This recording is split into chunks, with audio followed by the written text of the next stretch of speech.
welcome to Science Monitor, your favorite weekly program on science and technology related news. I'm Aishwarya Kapoor. Let us begin by taking a look at the headlines. Complete ban on fossil fuels required to control climate change. CSIR comes up with a novel supercapacitor, uses waste papers and leaves to store energy.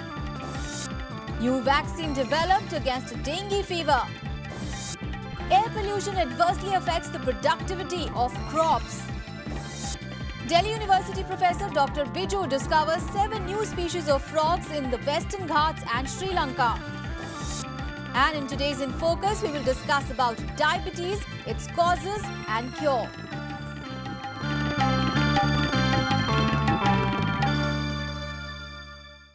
And now news in details. In a recently held meeting at Copenhagen, the Intergovernmental Panel on Climate Change has proposed a complete ban on fossil fuels by the end of this century to control dangerously increasing global temperatures.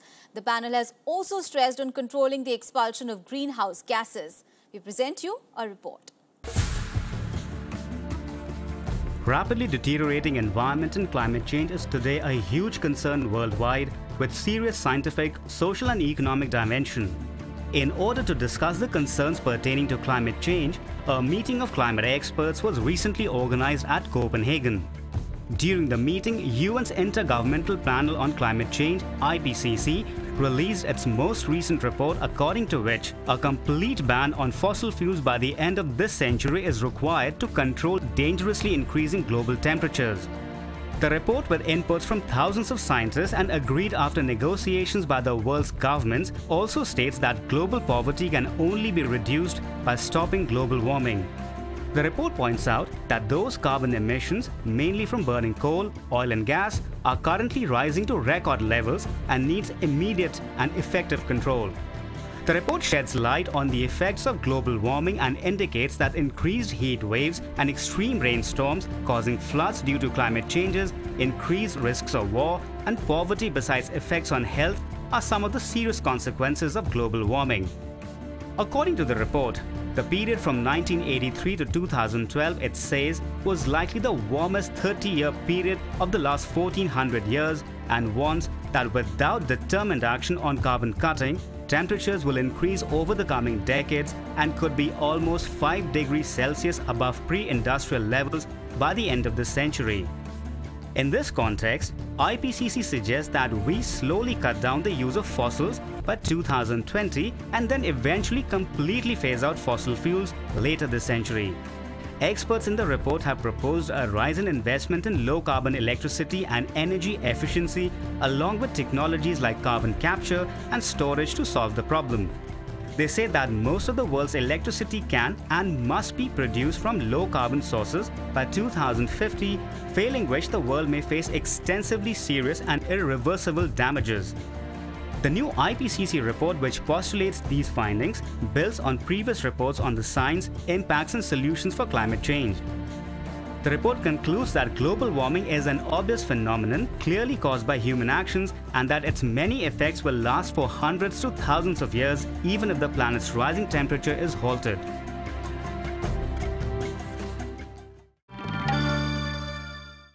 Waste papers and leaves are a common sight around us. Soon, the technology to use these to make a capacitor that stores energy will be available to us. Researchers of CSIR's National Chemical Laboratory have created such a supercapacitor. Here is a report. While on the one hand the country is grappling with increasing demands of clean energy, on the other hand, issues like effective disposal and recycle of waste is an issue. Under such circumstances, how wonderful it would be if one could link both and have a mechanism for generating energy using waste like paper. Soon, such a technology will be available to us in the form of a supercapacitor, which uses waste paper to store energy. This innovative product has been developed by the researchers of CSIR's National Chemical Laboratory located in Pune. Capacitors are small devices used in electrical circuits to store energy. While traditional batteries take longer time to charge and use chemical reactions to store large amounts of energy, capacitors store energy in an electric field and can charge and release energy quickly, In order to increase the capacity and speed of currently available capacitors, scientists are building supercapacitors using forms of porous carbon that can suck up charge like a sponge. CSIR NCL's novel supercapacitor is a major innovation in this context, in which waste paper is turned into a super sponge battery.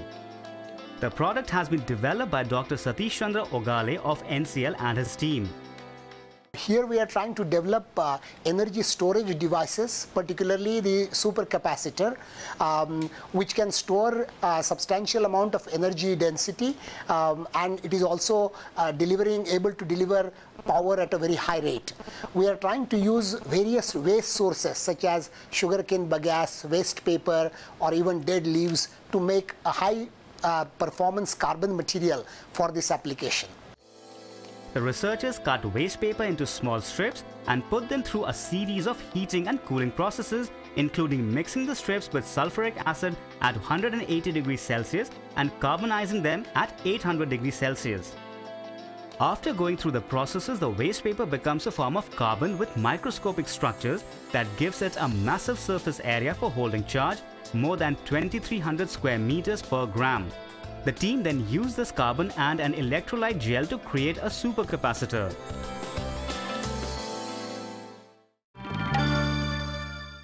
There has been an alarming increase in the incidence of dengue in the country in the past few months. Left untreated, dengue can often lead to serious complications and even death.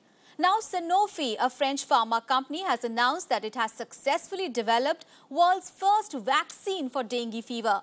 According to the reports, the company has registered for the license of the drug, which will come to the market sometime during second half of 2015. Dengue in recent years has become a much common and feared disease. The recent months have seen an alarming increase in the reports of dengue infections across the country, and new studies state that about 6 million Indians suffer from dengue every year. Under such circumstances, a recent announcement by the pharma giant Sanofi has brought some excitement among the medical community and patients alike. Sanofi has recently declared that the world's first vaccine against dengue may be available by the second half of 2015. According to reports, Sanofi has conducted the last stage of the clinical study in over 31,000 participants across 10 endemic countries in Asia and Latin America. The Phase 2 clinical study of the vaccine was conducted in India. The results showed that the vaccine gives a 95.5% protection against severe dengue and an 80.3% reduction in the risk of hospitalization. The company is planning to file for registration of its vaccine candidate and regulatory approvals. The vaccine will be submitted for license in 2015 in endemic countries where dengue is a public health priority. Once licensed, this will be the world's first vaccine against dengue and will be a major healthcare breakthrough in the area of tropical infections. Dengue fever, also known as breakbone fever, is caused by dengue virus and spread by different species of mosquito within the genus Aedes. The most common vector of dengue is a mosquito called Aedes aegypti. Infection with dengue results in fever, headache, muscle and joint pains, and a characteristic skin rash that is similar to measles. Sometimes dengue can result in serious complications like hemorrhage, blood plasma leakage, dangerously low blood pressure, and low levels of blood platelets, which can be fatal.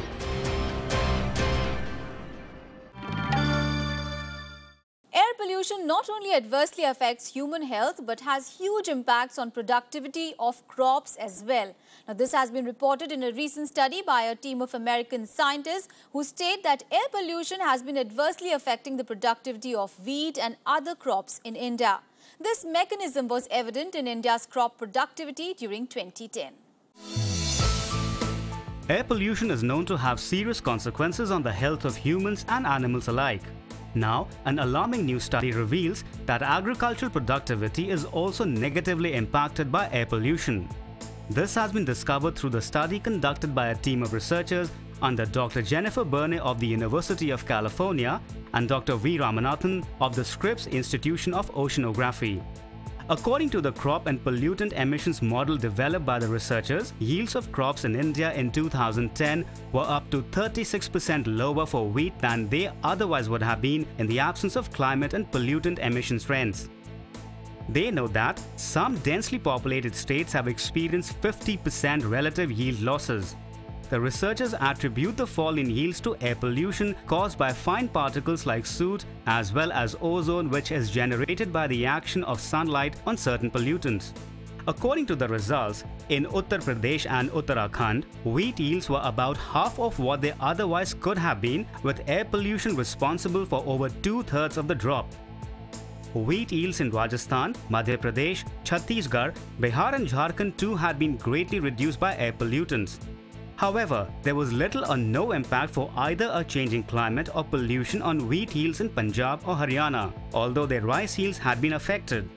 Rice yields have been lowered in Uttar Pradesh, Uttarakhand, Bihar, Jharkhand and West Bengal by 15% or more.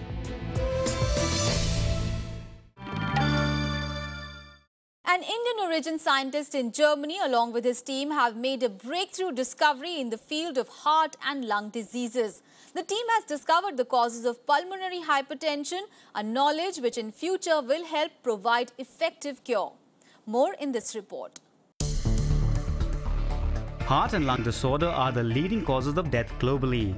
These diseases represent the highest socio-economic burden of all diseases worldwide.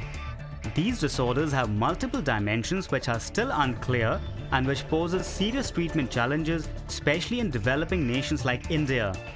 Now, in a major step towards understanding the molecular mechanisms driving lung diseases, an Indian-origin scientist, Dr. Soni Savai Pulamsetti, and his team at Max Planck Institute for Heart and Lung Research in Germany have made a breakthrough discovery. Dr. Pulamsetti and his team have discovered the mechanism of a serious lung disorder called pulmonary hypertension, which affects almost 100 million people worldwide. Pulmonary hypertension is characterized by uncontrolled cell division in blood vessel walls, which causes the vessel walls to become increasingly thick. The researchers have found out that a gene transcription factor called FOXC01 regulates cell division of the walls of blood vessels in lungs. The team using mouse models have showed that reduced activity of FOXC01 in the lungs leads to loss of control on various genes. As a result, the cells in the walls of blood vessels divide uncontrollably, causing pulmonary hypertension. The team also found out that certain growth factors and chemical messengers associated with inflammatory processes and cell division simulation are responsible for reduced FOXC01 activity.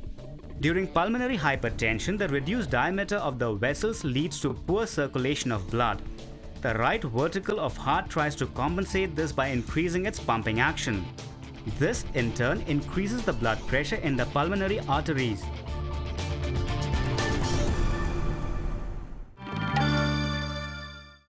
Known as the Frogman, Delhi University professor Dr. S.D. Biju has discovered 7 new species of frogs. These golden-backed frogs are found in the Western Ghats and Sri Lanka.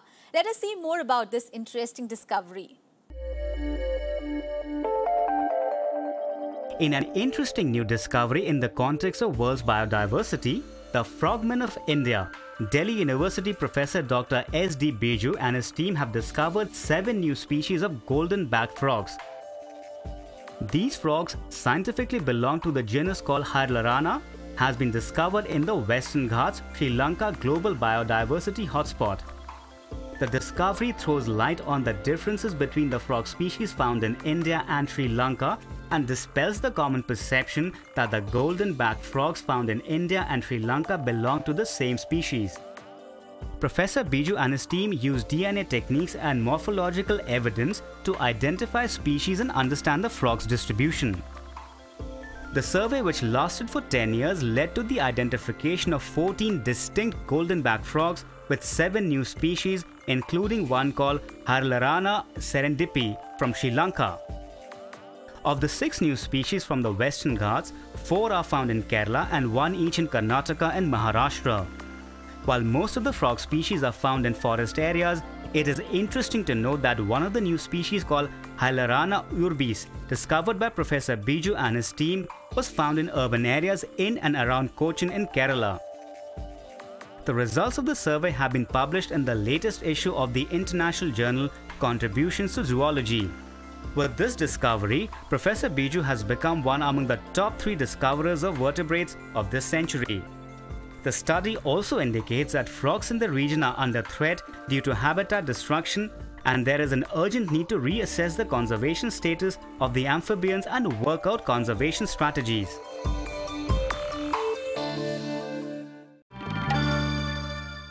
And now it's time to take a short break here. We'll be right back. Keep watching Science Monitor.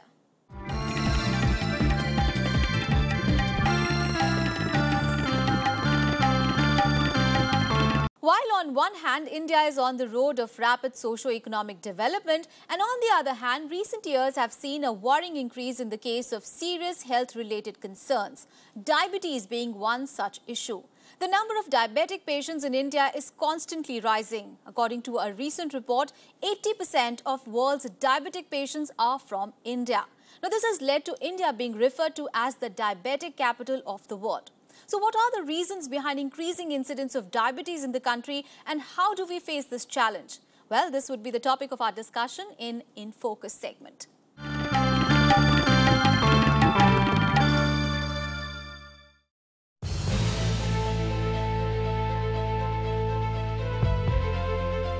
The changing industrial climate of the world and rapid urbanization in recent years has introduced a major shift in our lifestyles and occupations.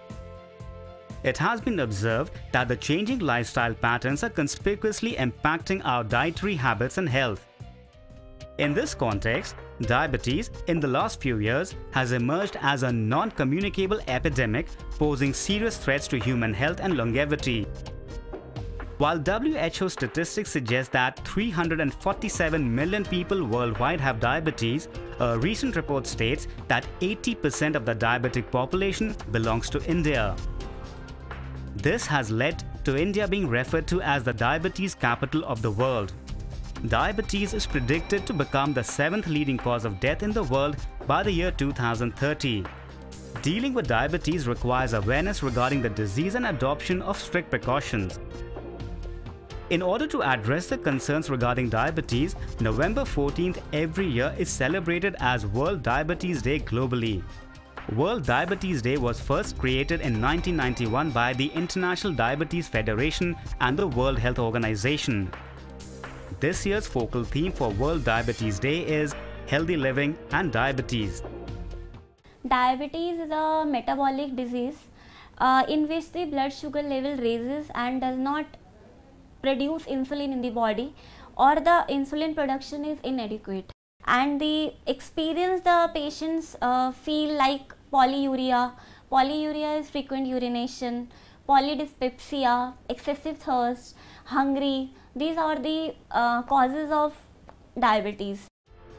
Diabetes, often known as diabetes mellitus, refers to metabolic disorder in which the person has high blood glucose, commonly called blood sugar. There are two major forms of diabetes. Type 1 diabetes is characterized by a lack of insulin production by the pancreas. Insulin is required for the effective metabolism of glucose in the body. Type 2 diabetes results when the body is not able to effectively use the insulin secreted to metabolize glucose. Usually, type 2 diabetes is much more common than type 1 diabetes. A third type of diabetes called gestational diabetes is also sometimes seen during pregnancy. Type 1 diabetes is an insulin dependent diabetes. It is generally occur below the age of 40 years, and it is also called as a juvenile diabetes or early onset diabetes. For this, the patient is on the whole life the patient is on insulin. In this, type 2 diabetes is non-insulin dependent diabetes. It is generally occur after the age of 40 years, and for this the diet and exercise plus physical activities is very important for type 2 diabetic patients. And number third is gestational diabetes. It generally occurs during the pregnancy. While diabetes was perceived to be a disease of the aged, studies suggest that due to changing lifestyle patterns, juvenile diabetes affecting children and teenagers are on the rise in recent years. A host of factors, ranging from lifestyle to genetic reasons and gene-environment interactions, have been attributed to be the cause of diabetes. But factors like obesity, stress, sedentary lifestyle, junk food and physical inactivity are known to be large contributors to the development of diabetes. The common symptoms of diabetes include hyperglycemia, that is elevated blood sugar levels, frequent urge to urinate, intense thirst and hunger, unusual weight loss or weight gain, fatigue, sleeplessness, cuts and bruises that do not heal, numbness and tingling sensation in hands and feet, etc. Patients with diabetes are prone to developing infections of the bladder and skin. It is also seen that fluctuations in blood glucose levels often leads to blurred vision. People who are experiencing such symptoms should immediately consult a physician and get their blood sugar levels tested. While oral medications are available to control diabetes, in acute cases, insulin injections are provided to the patients. If left untreated, diabetes can lead to complications such as blindness, amputation, coma, stroke, heart and kidney failure, and even death. While diabetes looks like a giant to control, the good news is that diabetes can be easily managed by following a healthy lifestyle and weight management. Experts recommend that following a healthy diet, which includes plenty of vegetables, fruit, whole grains, and food low in salt and sugar, and saturated or trans fat along with adequate exercise, are easy ways to manage diabetes. Abstaining from habits like alcohol and smoking can also go a long way in preventing diabetes. So this World Diabetes Day, let us all make a vow to follow a healthy lifestyle and keep diabetes at bay.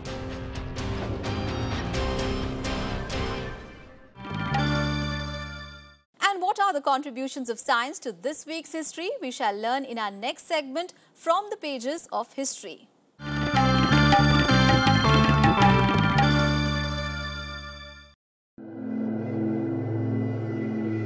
American astrophysicist Carl Sagan was born on November 9, 1934.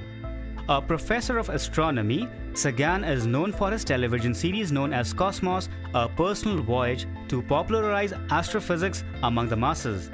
He also started a scientific program to search for extraterrestrial intelligence in order to strengthen international efforts to look for life in other planets. On November 11, 1493, the maverick scientist, physician and alchemist Paracelsus was born. Paracelsus insisted on observation of natural objects and not stick to traditional books of medicine. He is known for his work on making drugs and cures from chemicals. He held that medical experimentations must be based on observations and experiences, and also that many medicines can be created from various chemicals. On November 13, 1971, Mariner 9, the spacecraft of the American Space Agency NASA, created history by becoming the first interplanetary space voyager. Launched on May 30 earlier that year, the spacecraft entered the orbit of Mars on November 13. On November 14, 1891 was born the famous Indian fossil scientist Birbal Sahni. He undertook long studies of rare fossils in India and the neighboring countries. His efforts ensured for India a place in the world's fossil study community, and he also established the Paleobotany Institute in Lucknow.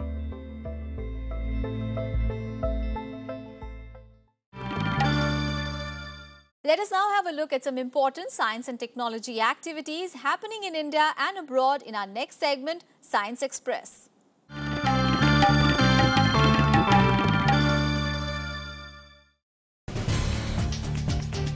The pharmaceutical company Glenmark, in collaboration with the All India Institute of Medical Sciences, has launched a new campaign called Born Delight Campaign with the objective of generating mass awareness across the country about vitamin D deficiency.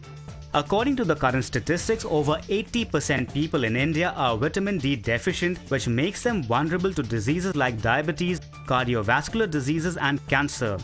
The campaign will visit cities across India and would be joined by local medical practitioners who will explain the etiology of vitamin D deficiency to the public. In its recent quest for space, NASA will soon be launching a sounding rocket fitted with advanced technology that will click 1500 images of the Sun in 5 minutes. Known as the Rapid Acquisition Imaging Spectrograph Experiment, the equipment will capture 5 images per second, focusing on the split-second changes that occur near active regions on the Sun. Experts believe that the images will help them understand how solar flares and spots are created and what catalyzes the Sun's eruptions. Speaking at the 69th Conference of World Association of Zoos and Aquariums, Environment and Forest Minister Shri Prakash Javadekar has announced the setting up of a Centre for Zoo Sciences very soon.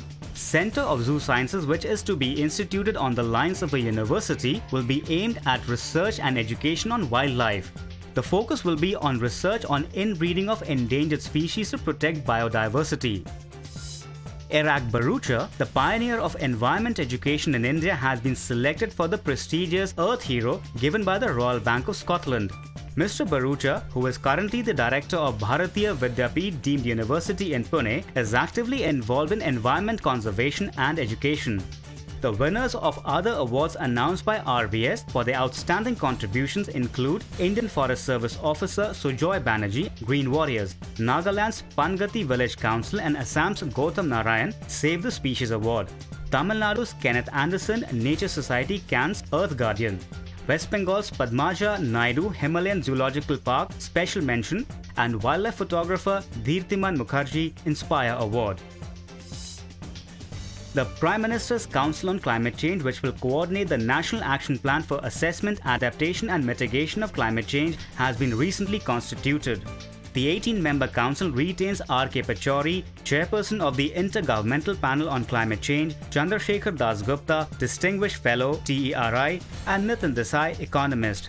Raj Chingappa and R. Ramachandran, journalist, Sunita Narayan, Director General of the Centre for Science and Environment, Ratan Tata, industrialist, and the former Environment Secretary Pradipto Ghosh have been dropped. It has renominated Ajay Mathur, head of the Bureau of Energy Efficiency, and included the Union Ministers for Coal and Power and Urban Development.